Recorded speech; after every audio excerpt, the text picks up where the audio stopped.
दोस्तों कुछ लोग ईएमए इंडिकेटर को बिल्कुल बकवास इंडिकेटर समझते हैं क्योंकि ये एक लैगिंग इंडिकेटर है, जबकि कुछ लोगों ने अपनी पूरी स्ट्रेटजी ईएमए इंडिकेटर के ऊपर ही बना रखी है। तो आज की वीडियो में मैं आपको एक बैलेंस्ड अप्रोच बताऊंगा जिसमें आप ईएमए के साथ साथ और भी एक इंडिकेटर का यूज करेंगे जिससे आपकी एक्यूरेसी काफी ज्यादा बढ़ सकती है। तो चलिए सीधा चार्ट पे चलते हैं। तो हम आ चुके हैं हमारे चार्ट पे। अब यहाँ पर जाने के बाद हमें सबसे पहले इंडिकेटर लगाना होगा। तो इसके लिए इंडिकेटर वाले सेक्शन पे जाते हैं, ईएमए लिख के सर्च करते हैं। यहाँ पर आपको दिखाई दे रहा है मूविंग एवरेज एक्सपोनेंशियल, तो इसको 2 बार ऐड कर दीजिए। जैसे ही मैंने 2 बार इस पे क्लिक किया तो आप देख सकते हैं 2 बार ये मेरे चार्ट पे ऐड हो चुका है। अब एक जो हमारा इंडिकेटर है उसको हमने 9 ही रहने देना है क्योंकि ये बाय डिफॉल्ट है, लेकिन जो हमने दूसरी बार लगाया है इसमें हमें थोड़ी सी सेटिंग चेंज करनी है। तो इसके लिए हम सेटिंग वाले ऑप्शन पे जाएंगे और यहाँ पर जाने के बाद इसको हम कर देते हैं 24। अब ये 24 मैंने क्यों किया है ये भी मैं आपको बताऊंगा। इसके अलावा यहाँ पर इसका जो कलर है इसको हम थोड़ा सा चेंज कर देते हैं ताकि हमें दोनों जो लाइन्स हैं उनमें डिफरेंस समझ आ जाए।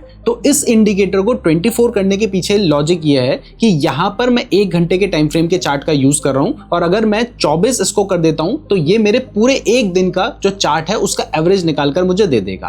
तो अब बेसिकली ये इंडिकेटर बहुत सारी चीजें अलग अलग तरीके से यूज किया जाता है। तो इसका जो कॉमन तरीका है पहले मैं आपको वो बता देता हूँ, और वो ये है कि जब भी हमारा जो छोटे पीरियड का इंडिकेटर है, जो कि इस केस में 9 पीरियड का इंडिकेटर है, वो बड़े पीरियड के इंडिकेटर मतलब 24 पीरियड के इंडिकेटर को नीचे की तरफ काटता है, तो हम यहाँ पर कहते हैं कि जो चार्ट है वो बेरिश हो चुका है। जैसे यहाँ पर आपको एक एग्जांपल भी दिखाई दे रहा है, मैंने आपको दिखाया है कि जो हमारा 9 पीरियड का इंडिकेटर है वो ब्लू कलर का है और जो रेड है वो हमारा 24 पीरियड का इंडिकेटर है। तो यहाँ पर ब्लू लाइन ने रेड लाइन को नीचे की तरफ काटा है, तो इस जगह पर हम कह सकते हैं कि जो हमारा चार्ट है वो बेरिश हो चुका है। लेकिन सिर्फ इसके बेसिस पे ही आपने ट्रेड नहीं लेना है। अगर आप ऐसे ट्रेड लेंगे तो कई बार आपको बहुत सारे फेक ट्रेड्स मिलेंगे जिससे आपको लॉस हो जाएगा। तो इसके साथ आप एक और इंडिकेटर का यूज कर सकते हैं, वो भी मैं आपको समझाऊंगा, लेकिन पहले बुलिश का एग्जांपल भी दे देता हूं। तो बुलिश के केस में जब भी हमारा जो छोटा पीरियड का इंडिकेटर है यानी जो 9 पीरियड का इंडिकेटर है वो बड़े इंडिकेटर मतलब 24 पीरियड के इंडिकेटर को ऊपर की तरफ काटता है, तब हम कहते हैं कि जो हमारा चार्ट है वो बुलिश हो चुका है। जैसा कि यहां पर आपको दिखाई दे रहा है, ये हमारी रेड लाइन थी, इसको ब्लू लाइन ने ऊपर की तरफ काटा है, तो हम कह सकते हैं कि यहां पर हमारा जो चार्ट है वो बुलिश हो चुका है। अब देखिए इन दोनों एग्जांपल में अगर हम देखें तो जैसे ही ये बेरिश हुआ था उसके बाद नीचे की साइड का एक बड़ा मूव देखने को मिला था, और जैसे ही ये बुलिश हुआ था उसके बाद हमें एक ऊपर की साइड का अच्छा खासा मूव देखने को मिला था। तो अगर सिर्फ इसके बेसिस पे भी ट्रेड लिया होता तो आपको प्रॉफिट हो सकता था। लेकिन अगर आप बार बार इसका यूज करेंगे, अब आपको थोड़ी पता है कि हर बार सही निकलेगा। जैसे मैं आपको पास में कोई जगह पे दिखाऊं तो यहां पर आप देख सकते हैं कि एक बार यहां पर इसने ब्रेक किया, उसके बाद वापस से ऊपर की तरफ ब्रेक कर दिया, यानी इस जगह पर अगर आपने ट्रेड लिया होता तो फिर आपको 2 बार नुकसान हो जाता है। ऐसे ही यहां पर भी देखिए, एक बार नीचे की तरफ ब्रेक किया, फिर यहीं पर जाकर ऊपर की तरफ ब्रेक कर दिया, तो आपका कई बार यहां पर स्टॉप लॉस हिट हो जाता, फिर तीसरी बार भी ऐसा हुआ था। तो हमें कैसे पता चलेगा कि भाई कहां पर हमें ट्रेड प्लान करना है और कहां पर नहीं करना है? तो चलिए अब ये समझते हैं, लेकिन उससे पहले मैं आपको बता दूं कि ये जो चार्ट मैं यूज कर रहा हूं ये बिटकॉइन का चार्ट है। तो अगर आप क्रिप्टो के फ्यूचर्स में ट्रेड करना चाहते हैं जहां पर आपको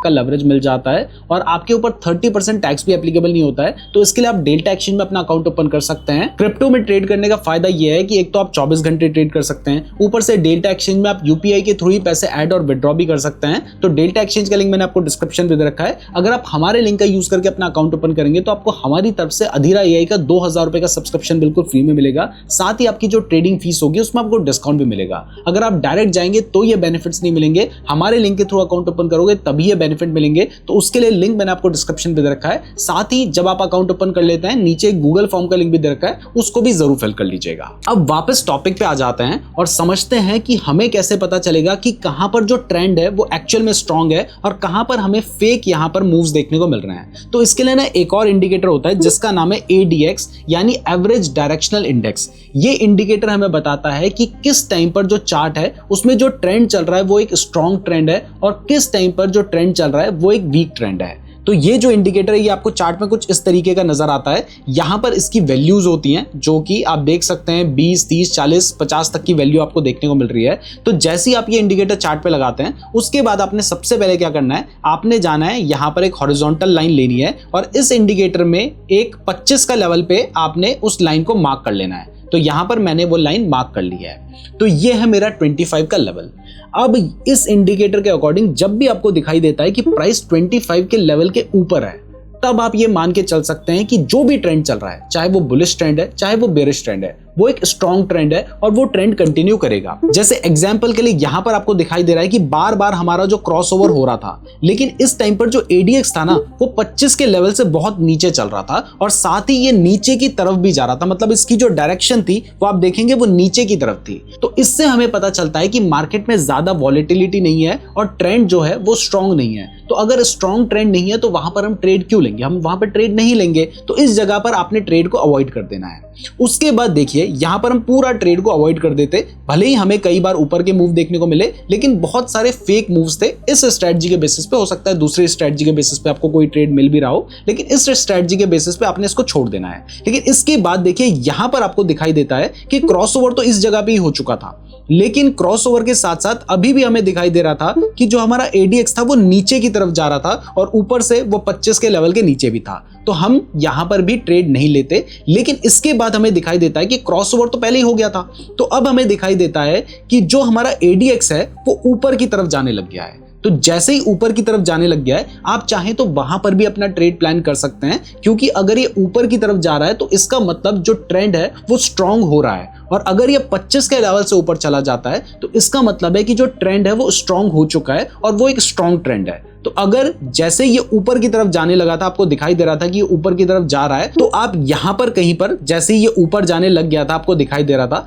तो आप यहां पर कहीं पर अपना ट्रेड प्लान कर सकते थे। अदरवाइज जैसे ये 25 के लेवल के ऊपर निकल जाता है, आप यहां पर कहीं भी अपना ट्रेड प्लान कर सकते थे। तो अगर आप यहां पे ट्रेड प्लान करते तो आपका स्टॉप लॉस काफी बड़ा हो जाता, लेकिन अगर आपने यहां पे ट्रेड प्लान किया होता तो स्टॉप लॉस भी काफी छोटा रहता और आप एक बड़ा ट्रेड ले सकते थे बाय करने का। इसका उल्टा मैं शॉर्ट करने के केस में भी बता देता हूं, क्योंकि यहां पर भी बहुत लोगों को कंफ्यूजन होता है। शॉर्ट करने के लिए मैंने आपको बताया कि जो हमारा ब्लू लाइन है वो अगर रेड लाइन को नीचे की तरफ काटेगी तो इसका मतलब यहां पर हमारा शॉर्ट वाला सिग्नल तो जनरेट हो चुका है। लेकिन इसके साथ साथ यहां पर हमें क्या दिखाई दे रहा है? यहां पर हमें दिखाई दे रहा है कि भाई जो ADX है वो 25 के लेवल के नीचे है। तो इसका मतलब है कि मार्केट में जो भी ट्रेंड है वो स्ट्रांग नहीं है। देखिए हर बार तो कोई भी स्ट्रेटजी काम नहीं करती, कई बार एक्सेप्शंस हमें देखने को मिलते हैं, लेकिन ज्यादातर केस में मैं आपको बता रहा हूं, जैसे यहां पर हमारा सेल करने का सिग्नल जनरेट हो गया, लेकिन उसके बाद यहां पर देखिए कि ये जो ADX था वो 25 के लेवल के नीचे था, इसका मतलब ट्रेंड स्ट्रांग नहीं था। लेकिन जैसे ये 25 के लेवल के ऊपर जाता है, अगेन सेल के केस में मैं आपको क्लियर कर दूं कि वहां पर भी 25 के लेवल के ऊपर होना चाहिए। ऐसा नहीं कि वहां पे आप कहोगे कि नहीं ये तो 25 से नीचे होना चाहिए।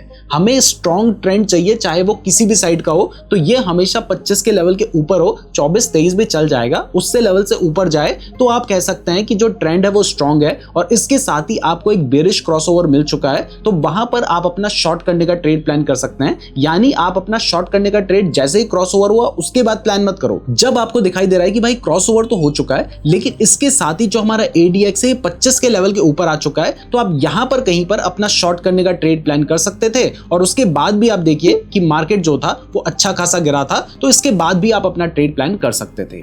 अब देखिए ये जो स्ट्रेटजी है ये मैंने आपको इंडिकेटर के बेसिस पे बताई है। अगर आप इसके साथ प्राइस एक्शन को भी ऐड कर लेंगे या स्मार्ट मनी कंसेप्ट को भी ऐड कर लेंगे, तो फिर इस स्ट्रेटजी को आप और भी ज्यादा बेटर कर सकते हैं। तो मैं उम्मीद करता हूं आपको ये स्ट्रेटजी पसंद आई होगी। अगर आपको ये वीडियो पसंद आई है तो वीडियो को लाइक और चैनल को सब्सक्राइब जरूर कर दीजिएगा। आप नेक्स्ट कौन से इंडिकेटर के ऊपर वीडियो देखना चाहते हैं ये भी कमेंट करके बताइएगा। और अगर आप क्रिप्टो ट्रेडिंग के बारे में डिटेल में जानना चाहते हैं तो ये वाली वीडियो देख लीजिएगा। डेल्टा एक्सचेंज का लिंक और गूगल फॉर्म का लिंक आपको डिस्क्रिप्शन पे दे रखा है। धन्यवाद।